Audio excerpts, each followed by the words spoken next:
বর্তমান যুগের পড়ালেখাটা আগের তুলনায় অনেকটাই ভিন্ন। আগের বইগুলোতে অনেক সৃজনশীল দেখা থাকতো, যেটা আমরা এককভাবে সলভ করতাম, কিন্তু এখন সেটা আর নেই। এখন তার উল্টোটা হয়েছে। এখন বইয়ের অনেক কাজই আমরা দলগতভাবে সলভ করে থাকি। তার সাথে বইয়ে একক কাজও রয়েছে। দলগত কাজের অধিকাংশ ক্ষেত্রই হলো পোস্টার করা, আর পোস্টার করা মানে তো বুঝো, পোস্টার উপস্থাপন করা।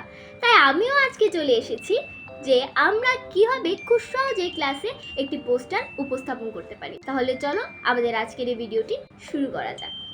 পোস্টার তৈরি তো হয়ে গেল, কিন্তু এখন সমস্যা হলো পোস্টারটি খুব ভালোভাবে স্পষ্ট উচ্চারণে ক্লাসে উপস্থাপন করতে হবে। তার থেকেও যে বড় সমস্যা সেটি হলো উপস্থাপনার সময় কারো গলা কাঁপে তো কারো পা কাঁপে, আবার কারো হাত শুকিয়ে যায় তো আবার কারো হাত ঘেমে যায়, আর সবার সামনে দাঁড়ালেই কেমন সবকিছু আবছা দেখা যায়, তাই তো?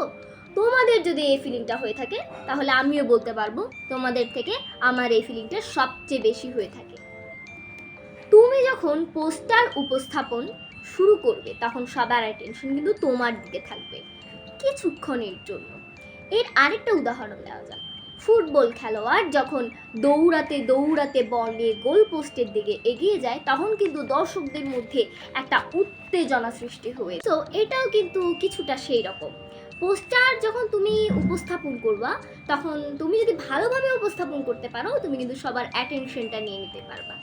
কিন্তু তুমি যদি বোরিংভাবে পোস্টারটা উপস্থাপন করো, যেমন আমি এটা, আমার রোল এটা, আমার নাম এটা, আমার টিমে এত এত এত এতগুলা এতজন আছে, সো তুমি যদি এইভাবে উপস্থাপন করো তাহলে তোমার অ্যাটেনশন তো দূরে থাকা, কেউ তোমার দিকে তাকাবে পর্যন্ত না।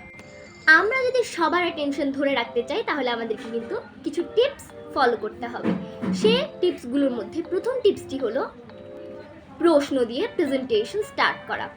যদি আমরা প্রশ্ন দিয়ে প্রেজেন্টেশনটি স্টার্ট করি তাহলে হয়তো কিছুটা আমরা তাদের অ্যাটেনশন পেতে পারি।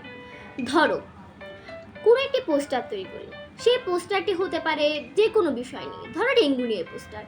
এখন সেই ক্ষেত্রে তুমি প্রশ্ন করতে পারো, বলো তো ডেঙ্গুর লক্ষণ সমূহগুলো কী কী। সেই ক্ষেত্রে সবাই তোমার দিকে অ্যাটেনশন দিবে আর চিন্তা করবে যে আসলেই তো ডেঙ্গুর লক্ষণ সমূহগুলো কী কী, তখন তারা কিন্তু চিন্তা করা স্টার্ট করবে।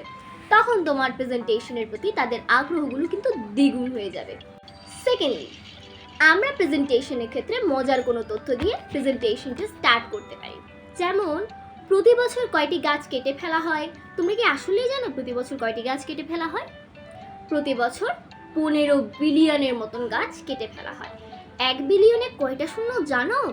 1 বিলিয়নে 9টা শূন্য হয়ে থাকে। তাহলে ভাবো 15 বিলিয়ন, সেক্ষেত্রে প্রতি বছর 15 বিলিয়ন গাছ কেটে ফেলা হয়। এইরকম আরো মজার মজার তথ্য দিয়ে তোমরা কিন্তু তোমাদের প্রেজেন্টেশনটা স্টার্ট করতে পারো। থার্ডলি, কিছু বাক্য দিয়ে শুরু করলে আমি তোমাদেরকে বলবো প্রেজেন্টেশনটি খুব ভালোভাবে উপস্থাপন শুরু করতে পারবে।